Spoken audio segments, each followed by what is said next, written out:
More details coming in now on the investigation front. In fact, sources say that an important meeting of Home Ministry officials and investigating agencies has been called at 3 p.m. So in 1.5 hours from now, that movement will happen at the North Block. The first meeting took place at 11 a.m. at Home Minister Amit Shah's residence. The second meeting will be held at 3 p.m. at the Home Ministry. And Prime Minister Modi is likely to chair the Cabinet Committee on Security Affairs meeting tomorrow at 5:30 p.m. the moment he is back from Bhutan. Remember, the Prime Minister sent a strong message from Bhutan where he said that the perpetrators will be brought to justice. Let's first listen in to what Defence Minister said, what Home Minister said yesterday, and also the Prime Minister. आज मैं यहाँ बहुत भारी मन से आया हूँ। कल शाम दिल्ली में हुई भयावह घटना ने सभी के मन को व्यथित कर दिया है। मैं पीड़ित परिवारों का दुख समझता हूँ। आज पूरा देश उनके साथ खड़ा है। मैं कल रात भर इस घटना की जांच में जुटी सभी एजेंसियों के साथ, सभी महत्वपूर्ण लोगों के साथ संपर्क में था, विचार विमर्श चलता था, जानकारियों के तार जोड़े जा रहे थे। हमारी एजेंसियां इस षड्यंत्र की तह तक जाएगी। इसके पीछे के षड्यंत्रकारियों को बख्शा नहीं जाएगा। All those responsible will be brought to justice.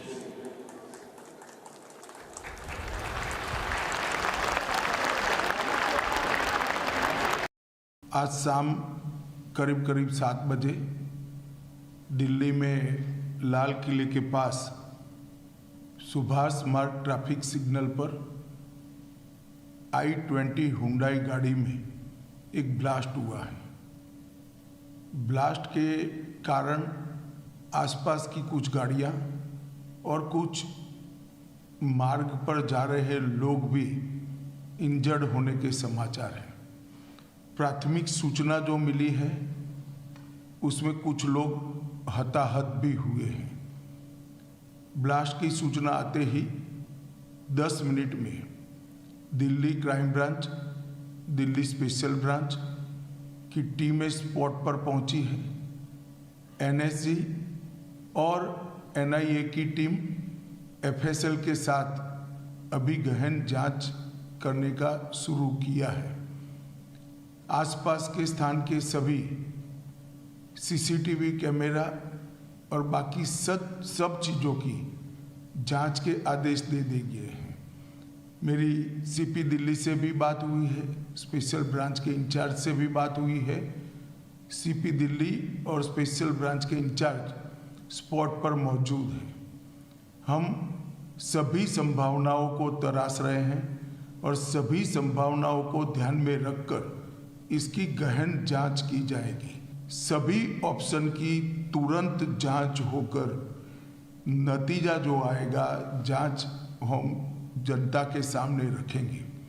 मैं कुछ ही देर में स्पॉट पर भी जा रहा हूं और अस्पताल में भी मैं तुरंत जाऊंगा। Let me bring in Munish and Gaurav Sawant who are reporting on this story live. Munish, coming to you first. Series of meetings happening at the Home Ministry. And now another meeting, this is of officials and heads of various investigating agencies. When we say that it's a multi-agency probe, Munish, NIA, NSG, UPATS, various police, be it the Jammu and Kashmir police or the Haryana police and also the Delhi Special Cell, what are the angles each of these agencies probing?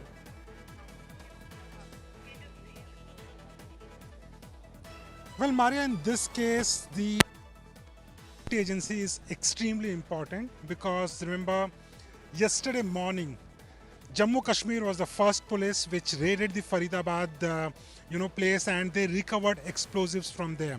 At that point of time, the Jammu Kashmir police gave an input that there is one person who is absconding from this entire module, that is Dr. Umar Muhammad. Now that was the person who was being searched by the Delhi police, by the Haryana police, and also by the Jammu and Kashmir police. Now the picture is getting little clear, Maria, at this point of time. Now what we have been given to understand by our sources within the intelligence agencies is that they have been able to track the movement of the car. Yesterday morning around 8 o'clock, the car left. The I-20 car, which was involved in the terror act, that car left Faridabad around 8 o'clock. It came to Sunehri Bagh parking lot, and then in the evening, the blast took place. So at least the picture is getting clear. The picture about the explosive, that is also very clear now. Ammonium nitrate plus fuel plus detonator. These three things were used by the terrorists to commit this terror act. But as far as investigation is concerned, Maria, Jammu Kashmir police holds extremely sensitive information. They are raiding multiple places, not only in Haryana, but also in Jammu and Kashmir. They have sensitive information regarding this entire module, which has been shared by the Delhi police, and at the same time, Haryana police and the Delhi police. All these police are working together to piece together this entire module so that the picture can become clear that who were the main conspirator, which terror group was responsible for this terror act, and slowly the picture is getting clear, Maria, at this point of time. On the other side, the forensic experts are examining the evidence which was collected by them. The team of NSG, the team of Forensic Science Lab, all these teams are working together, and the Home Minister, since the time this terror act has taken place, the Home Minister is taking stock of the situation every hour. The CP of Delhi, he is briefing the Home Minister, and it is expected that in the next meeting some instructions will be given not only to the CP of Delhi, the DG of Jammu and Kashmir Police, but also he might be able to give some more information about who were involved in this terror act. Maria. Okay. Tomorrow will be the Cabinet Committee on Security Affairs, which will be chaired by the Prime Minister. He will be chairing that meeting at 5:30 p.m. soon after he arrives from Bhutan. Gaurav, there's a strong message that has come in directly from the Prime Minister that nobody will be spared. All those perpetrators will be brought to justice.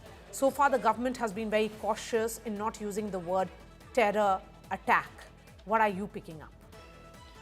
So I've covered Prime Minister Narendra Modi's offensive against terror from the time that he was Chief Minister of Gujarat and the 2008 Ahmedabad blast had taken place. And systematically, the Gujarat police led an offensive along with intelligence agencies to go after terror masterminds without fear of favor.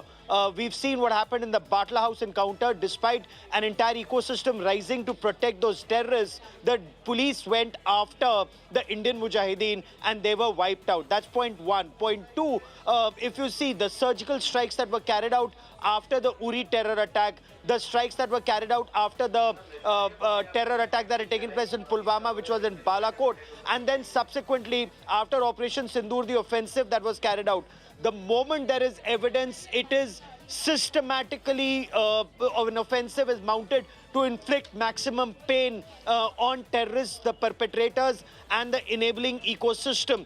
Now it remains to be seen this time when there are indications that this is the handiwork of Jaish-e-Mohammed, though it's not being said officially just as yet, but a vehicle-borne improvised explosive device, the use of ammonium nitrate fuel oil, the radicalization of certain youth, these doctors of doom at a certain mosque that was taking place in South Kashmir. Gaurav, continue to be with us.